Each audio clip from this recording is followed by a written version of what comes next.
I'm Sarah Mitchell, 32 years old.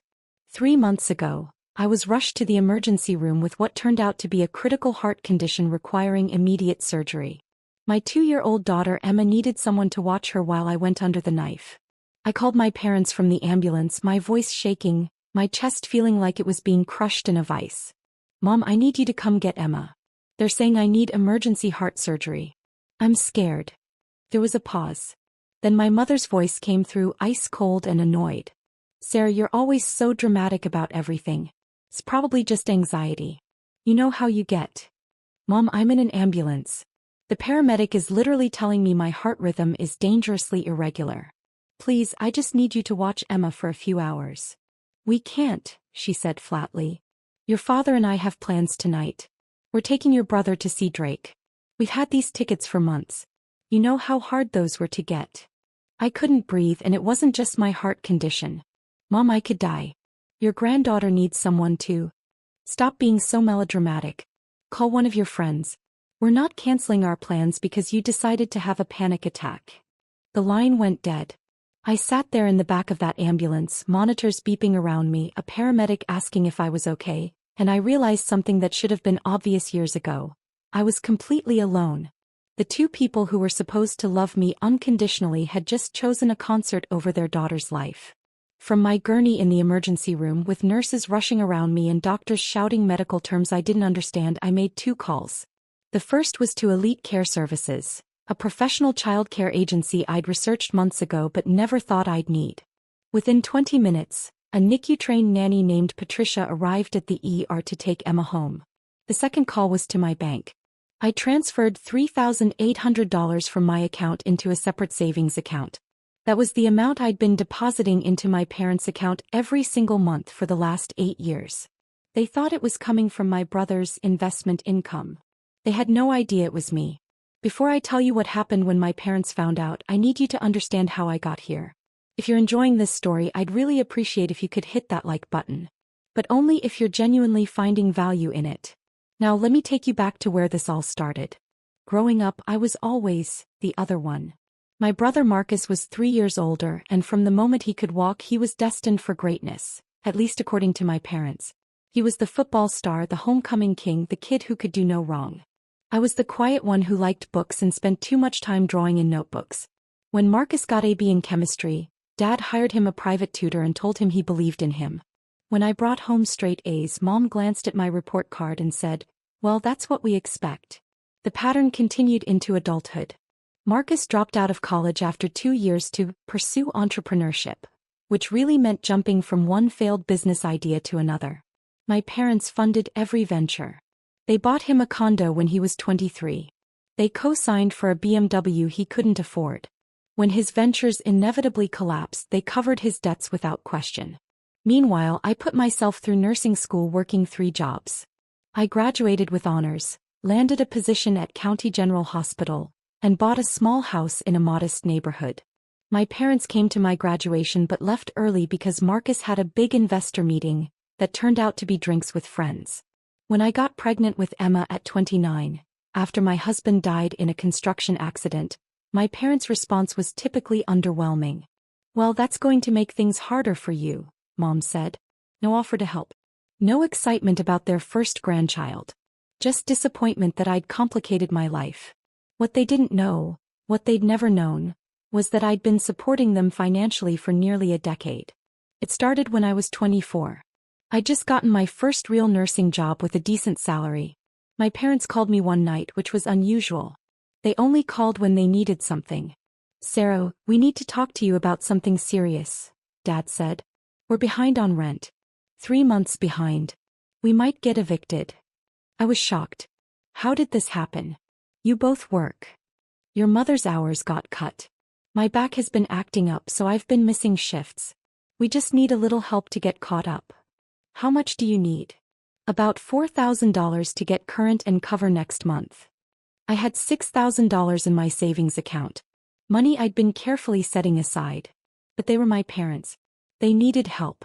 "I can help you," I said. "Thank you, sweetheart. We'll pay you back as soon as we're on our feet." They never paid me back. But a month later they called again. Then the next month.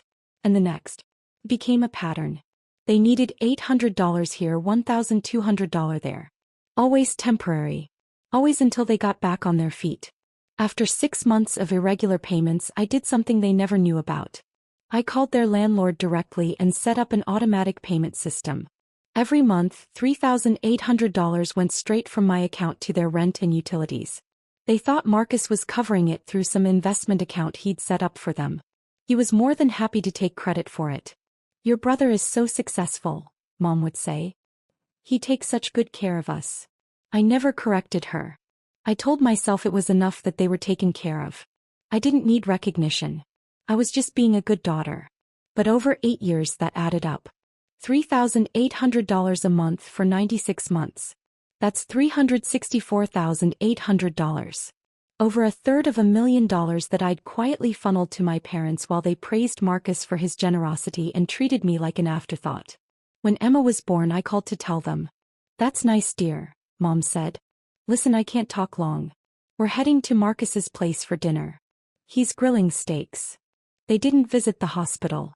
They didn't bring gifts. They didn't offer to help. When Emma was 3 months old and I was drowning in exhaustion and grief over my husband, they came by once. Mom held Emma for maybe 5 minutes before handing her back. "She's fussy," she said, as if that was my fault. They left after 20 minutes because they had theater tickets with Marcus. For 2 years this was my reality. Working full-time as an ER nurse, raising Emma alone, paying my parents' rent while they lavished attention on Marcus and ignored their granddaughter. I told myself it was fine. I didn't need them. Emma and I were doing great on our own. And then my heart started giving out. It started 3 weeks before the emergency. I was at work in the middle of a shift when I felt my heart skip. Not the flutter you get when you're nervous. A genuine physical sensation of my heart stopping for a beat, then racing to catch up. I ignored it. Nurses are terrible patients. We always think we know better than to worry about symptoms. But it kept happening. 2, 3, 4 times a shift. Then it started happening at home. I'd be playing with Emma, reading her a bedtime story, and suddenly my heart would stutter. I'd have to sit down, catch my breath, wait for the feeling to pass. I finally went to see Dr. Chin, a cardiologist at my hospital. He ran tests. An EKG. Stress test. An echocardiogram. His face grew more serious with each result. "Sarah, you have a condition called ventricular tachycardia. Your heart's electrical system is misfiring. Without treatment, this could lead to sudden cardiac arrest." The room seemed to tilt. "What kind of treatment?" "We need to do a catheter ablation. We'll go in through your femoral artery, find the area that's misfiring and ablate it. Essentially, create a small scar that stops the abnormal electrical pathway." "Is it dangerous?" "All heart procedures carry risk. But without it, you're at serious risk of sudden death. We need to schedule this soon." I scheduled it for 3 weeks out. I needed time to arrange childcare, to prepare. I didn't tell my parents because I didn't want to hear my mother tell me I was overreacting. I planned to ask my friend Jennifer from work to watch Emma during the procedure. But then 2 days before my scheduled surgery, everything accelerated. I was giving Emma dinner, mac and cheese, her favorite, when my heart didn't just skip. It seized. I felt a crushing pain in my chest, radiating down my left arm. The room spun. I couldn't breathe. Emma looked at me with her big brown eyes. "Mama, okay?" I managed to dial 911 before I collapsed. The last thing I remember before the paramedics arrived was Emma's little hand patting my face, saying, "Mama, wake up." In the ambulance, they told me I'd gone into sustained VTach. My heart rate was over 200 beats per minute. They'd had to cardiovert me, shock my heart back into rhythm. I needed emergency surgery. Tonight. That's when I called my parents. And that's when they told me they had Drake tickets. Patricia, the nanny from Elite Care, was a godsend. She was in her 50s with 20 years of NICU experience and the calm competence of someone who'd seen everything. She arrived at the ER in under 30 minutes, assessed the situation immediately, and scooped Emma into her arms. "Mama has to go help some doctors," she told Emma in a soothing voice. "You and I are going to go have a fun sleepover at your house. We'll read stories and have snacks, and when you wake up, Mama will call you. Does that sound good?" Emma, who usually had stranger danger, nodded and reached for Patricia's hand. Something about this woman radiated safety. "Thank you," I whispered, tears streaming down my face. Honey, you focus on getting better. Your little girl will be fine. I've got her. They wheeled me into surgery at 9:47 p.m. The last thing I thought before the anesthesia took me under was, my parents are at a concert right now. They're singing along to Drake while their daughter is having open heart surgery. The procedure took 4 hours. Dr. Chen later told me it was more complicated than expected. They'd found multiple abnormal pathways and had to do extensive ablation. There was a moment around hour 3 when my heart stopped entirely and they had to restart it. I could have died. When I woke up in the cardiac ICU, the first thing I did was ask about Emma. The nurse, Diane, I knew her from smiled and showed me her phone. Patricia had sent updates every hour. Pictures of Emma sleeping peacefully, thumbs up emojis, reassuring messages. You've got a good team taking care of your little girl, Diane said. Yeah, I said softly. I do. My parents weren't there. I hadn't expected them to be. But still, some small part of me had hoped that maybe, just maybe, they'd realize the seriousness of the situation and show up. They didn't. I stayed in the ICU for 2 days, then moved to a regular cardiac floor for 3 more. Patricia stayed with Emma the entire time, refusing to leave until I was home and stable. I tried to pay her double her rate. She refused. Some things matter more than money, she said. That little girl needed someone who could be fully present. I'm glad I could be that person. During those 5 days in the hospital, my phone remained silent. No calls from my parents. No texts asking how the dramatic panic attack had turned out. Nothing. But on day 3 something interesting happened. My father called. Not to check on me, to complain. Sarah, there's something wrong with the rent payment. The landlord called and said it didn't go through this month. Can you check with Marcus? He handles all that, but I can't reach him. I was still hooked up to a heart monitor, still recovering from surgery that had saved my life, and my father was calling to complain about rent. I don't know anything about that, Dad, I said, my voice flat. You'll have to work it out yourself. Well, can you at least call Marcus for us? You know how he is about answering his phone. No, Dad. I can't. I'm in the hospital. Oh, still? I thought that was just a one-day thing. What are you in the hospital for? The question hit me like a physical blow. He didn't even know. He'd forgotten, or more likely had never registered, that I'd told Mom I needed emergency heart surgery. I had open heart surgery, Dad. To fix the heart condition that almost killed me. The one I told Mom about before you went to your concert. There was a long pause. Oh, right. Well, you sound fine now. So about the rent. I hung up on him. For the first time in my life, I hung up on my father. And in that moment, I made a decision. I was done. I went home on day 6. Patricia helped me get settled, made sure Emma and I had everything we needed, and only left when I literally pushed her out the door with a check for a week's worth of care. You call me if you need anything, she said. And I mean anything. I gave you my personal cell number for a reason. Emma was overjoyed to have me home, but she was also remarkably well-adjusted considering the circumstances. Patricia had been that good. We spent the first day just cuddling on the couch watching Disney movies, eating ice cream for lunch. My parents still hadn't called. On day 7 I was sitting at my kitchen table with my laptop, reviewing my finances. My cardiologist had recommended I take at least 6 weeks off work to recover fully. Between short-term disability and my savings I'd be okay, but only if I stopped the monthly $3,800 drain. I pulled up the automatic payment to my parents' landlord. My finger hovered over the cancel button for a long moment. 8 years of payments. Nearly $365,000. All done quietly without recognition, out of some misguided sense of filial duty. And when I'd needed them most, they'd chosen Drake. I clicked cancel. Then I drafted an email to my parents. Mom and Dad. As of today, I'm discontinuing the monthly rent and utility payments I've been making on your behalf for the past 8 years.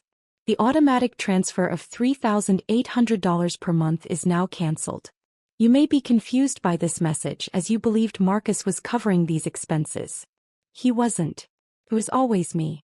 For 96 consecutive months, I've paid your rent while working full-time, putting myself through nursing school and later raising my daughter alone after my husband died. During my recent emergency heart surgery that was necessary to save my life, I called you for help with Emma.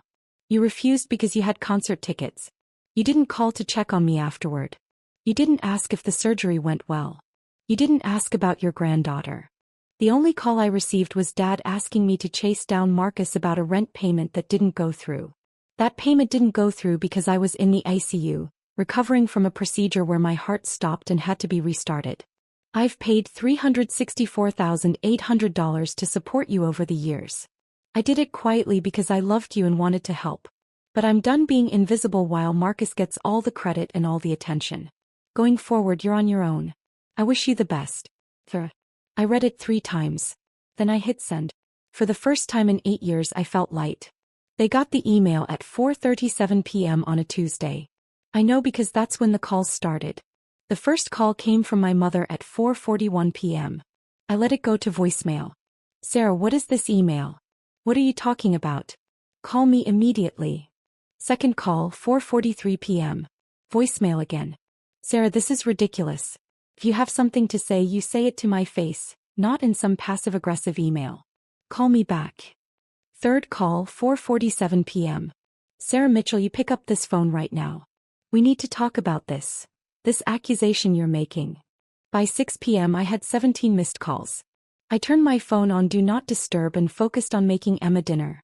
The next morning I woke up to 43 missed calls and 29 text messages. I scrolled through them while drinking my coffee, Emma playing with her blocks on the living room floor. The messages followed a predictable pattern. First, denial. You're obviously confused about something. Marcus handles our finances, not you. Then anger. How dare you make up lies about supporting us? We've never taken a dime from you. Then bargaining. Even if you did help out occasionally, family helps family. That's what you're supposed to do. Then guilt tripping. After everything we've done for you, this is how you repay us? By abandoning us. And finally, panic. Sarah, please. The landlord is demanding the rent. We can't afford this on our own. Please just give us time to figure this out. I didn't respond to any of them. On day 3 post-email, my brother finally called. Marcus had been copied on the email but apparently needed 2 days to process it. This time I answered. Sarah, what the hell is going on? Mom is freaking out. Hi Marcus. How was the Drake concert? What? The concert was fine. Listen, Mom says you're claiming you've been paying their rent for 8 years. That's insane. I set up that investment account for them. No, you didn't. You told them you did. But the actual payments came from my checking account. I have 8 years of bank statements to prove it. There was a long silence. Why would you do that? Because they needed help and I'm their daughter. The better question is, why did you let them believe it was you? Because, it made them happy. They were proud of me. And that was worth more to you than the truth? Sarah, you don't understand. I've had a lot of failed ventures. A lot of disappointments. They needed to believe I was successful at something. It wasn't hurting anyone. It was hurting me, Marcus. It hurt every time they praised you for your generosity while ignoring everything I did. It hurt when I needed help with Emma and they were too busy celebrating your latest scheme. And it really hurt when I was having emergency heart surgery and they couldn't be bothered because they had concert tickets with you. I didn't know about the surgery. Because none of you ever asked how I was. When's the last time you called me just to talk? When's the last time any of you asked about Emma? You don't know anything about my life because you've never cared to know. That's not fair. Fair? You want to talk about fair? I've given our parents $364,800 while you've given them empty promises and taken credit for my money. I don't think you get to lecture me about fair. I hung up before he could respond. The calls intensified. By day 5 I was getting 60 to 70 calls a day from various numbers. My parents, Marcus, my Aunt Linda, my Uncle Frank. Everyone in the family weighed in. The messages ranged from accusatory to pleading to outright hostile. My favorite was from my Aunt Linda. Your mother is devastated. How can you be so cruel to the people who raised you? I replied, the people who raised me taught me to be independent and self-sufficient. I'm just following their advice. She didn't respond. 2 weeks after I sent the email, I had a follow-up appointment with Dr. Chen. Emma came with me. I was still not cleared to drive, so Patricia drove us to the hospital. We were in the waiting room when my parents walked in. I saw my mother first. She looked older, somehow more tired. My father was behind her, his face set in that stern expression he wore when he was about to deliver a lecture. They spotted me immediately. Sarah, we need to talk, Mom said, marching over. You can't just ignore us forever. Emma shrank against my side. She didn't recognize them. They'd seen her so rarely that they were essentially strangers to her. Not here, I said quietly. I have an appointment. We've been trying to reach you for 2 weeks. 2 weeks, Sarah. Do you know what you've put us through? I know exactly what I've put you through. The same thing you put me through when I was in emergency surgery and you chose Drake over your daughter. We didn't know it was serious. I told you I was in an ambulance. I told you I needed heart surgery. What part of that didn't sound serious? My father finally spoke. You've always exaggerated things, Sarah. Every little ache and pain is a crisis with you. We thought you were being dramatic. I almost died, I said, my voice shaking. My heart stopped during surgery. They had to restart it. I could have left Emma orphaned. And you didn't even call to check on me afterward. We were going to, Mom said weakly. We got busy. Too busy for 2 weeks. You found time to call me 70 times yesterday about rent money, but you couldn't find time to ask if your daughter survived surgery. A nurse appeared in the doorway. Sarah Mitchell? Dr. Chin is ready for you. I stood, taking Emma's hand. I have to go. We're not finished talking about this, Dad said. Yes, we are. We're finished talking about everything. I started to walk away, but Mom grabbed my arm. Sarah, please. We're going to lose our apartment. We can't afford it without your help. Just give us a few more months to figure things out. You had 8 years to figure things out. I'm done subsidizing your life while you treat me like I don't exist. But where will we go? What will we do? I don't know, Mom. Maybe Marcus can help. He's the successful one, right? The one who takes such good care of you. I pulled my arm free and followed the nurse down the hallway. Behind me, I could hear my mother's voice rising, calling my name. I didn't look back. Dr. Chen's examination room was quiet and calm. He checked my incisions, reviewed my test results, and smiled. You're healing beautifully. Your heart rhythm is perfect. Whatever you're doing, keep doing it. I cut toxic people out of my life, I said. Turns out that's good for cardiac health. He laughed. Best medicine there is. When we finished, Patricia was waiting in the hall with Emma. But there was someone else with them. Dr. Morrison, the ER physician who'd been on duty the night I came in. Sarah, he said warmly. Good to see you up and walking. How are you feeling? Much better, thank you. You saved my life that night. We all did our jobs. But listen, I wanted to talk to you about something. I was just in the waiting room and I couldn't help but overhear your conversation with those people. Are they your parents? My stomach dropped. Yes. I'm sorry if they caused a scene. No, nothing like that. But. He hesitated. Sarah, I need to tell you something. The night you came in when you were in VTACH, I asked who your emergency contact was. You said your parents. I called them while you were in surgery. The world tilted. You, what? I called the number you gave me. Your mother answered. I identified myself as an ER physician at County General and told her you were in critical condition, undergoing emergency cardiac surgery, and that she should come to the hospital immediately. What did she say? Dr. Morrison's expression was grim. She asked if you were going to die in the next 2 hours. I said I didn't know, but that your condition was serious and unstable. She said, and I quote, well, if she's still alive in 2 hours, I'll think about coming by tomorrow. We have plans tonight. Then she hung up. The room spun. I sat down hard on a bench in the hallway. I documented the call in your chart, Dr. Morrison continued. I've been a physician for 23 years and I have never, not once, had a family member respond that way to a life-threatening emergency. I wanted you to know because I heard them in the waiting room saying they didn't know it was serious. They knew, Sarah. They absolutely knew, and they chose not to come. Patricia's hand was on my shoulder, steadying me. Emma was in her arms, playing with her necklace, oblivious. Why are you telling me this? I whispered. Because you looked like you might be wavering. Like maybe you were second-guessing your decision to cut them off. And I wanted you to know that your decision was the right one. Parents who respond that way to their child's medical emergency. He shook his head. You deserve better. That little girl deserves better. Thank you, I managed. Thank you for telling me. He nodded and walked away. I sat there for a long moment processing. They'd known. The whole time they'd known how serious it was, and they'd gone to the concert anyway. And now they were out in that waiting room rewriting history, pretending they'd been victims of my poor communication. Patricia sat down beside me. "You okay, honey?" "Yeah," I said slowly. "Yeah, I think I actually am." We stood to leave, heading toward the exit.